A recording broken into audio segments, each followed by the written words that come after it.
মায়ের কাছে ছোট্ট ছেলে বলছে, আম্মা আমি মুতবো।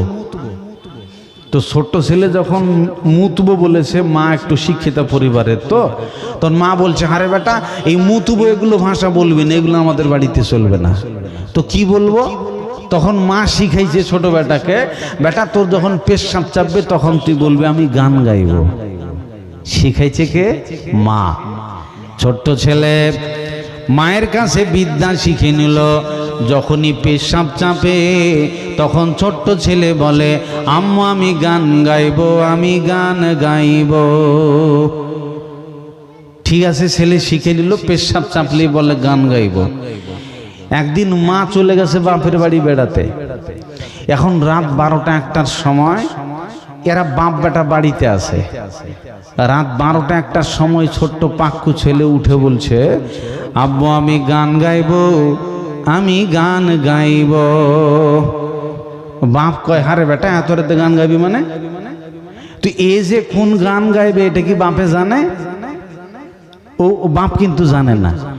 এত রাতে গান গাইবি মানে কপাল পড়া, তুই ফির কুমার শানু হলি কবে? দাঁড়া খেপা কথাকার, ঘুমা।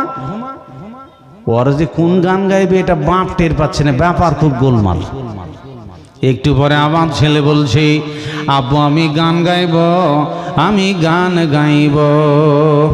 আশ্চর্য ব্যাপার। আরে খেপা কথাকার, এত রাইতে যদি তুই গান বলিস তাহলে পার্শ্বের যে বাড়ির লোকেরা আছে পড়োশিরা দেখে শুনে বলবে, আর এরা বাপ বেটা পাগল হয়ে গেছে রে, এত রাতে গান গাইছে কেন? বলবে না? বলবে না? অটোমেটিক বলবে। তো এক কাজ কর, দাঁড়া, গান গাইবি তো সকালে গাইবি, একটু ধৈর্য ধর। ছেলে কিন্তু থামছে না, ওর গান গাওয়ার নেশা উঠে গেছে। ভাড়া আমার ছেলে বারবার বলছে গান গাইবো, বাপ দেখছে বেটা থামছে না। তাহলে কি করা যায়? তুই যখন এত বড় কুমার শানু হয়ে গেছিস, তুই যখন এত বড়ই গায়ক হয়ে গেছিস যে তো থামবে না, তাহলে মান সম্মানের ব্যাপার আছে। কেউ যেন শুনতে না পায়, কেউ যেন বুঝতে না পারে। এই জন্যে বাপ বলছে, বেটা আস্তে করে আমার কানে গান গা। যখনই পাওয়ার কার্ড পেয়ে গেছে তখনই সরাসরি পাক্কু ছেলে, তো শফিক মার্কা ছেলে, এখন বাপের কানে সরাসরি মেশিন স্টার্ট।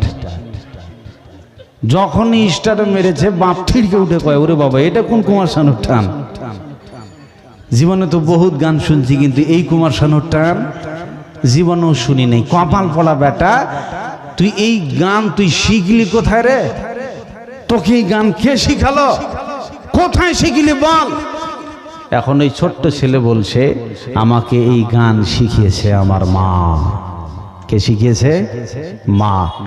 মা ভুল শিক্ষা দিল, বাপের কানে অক্সিজেন দিয়ে দিল।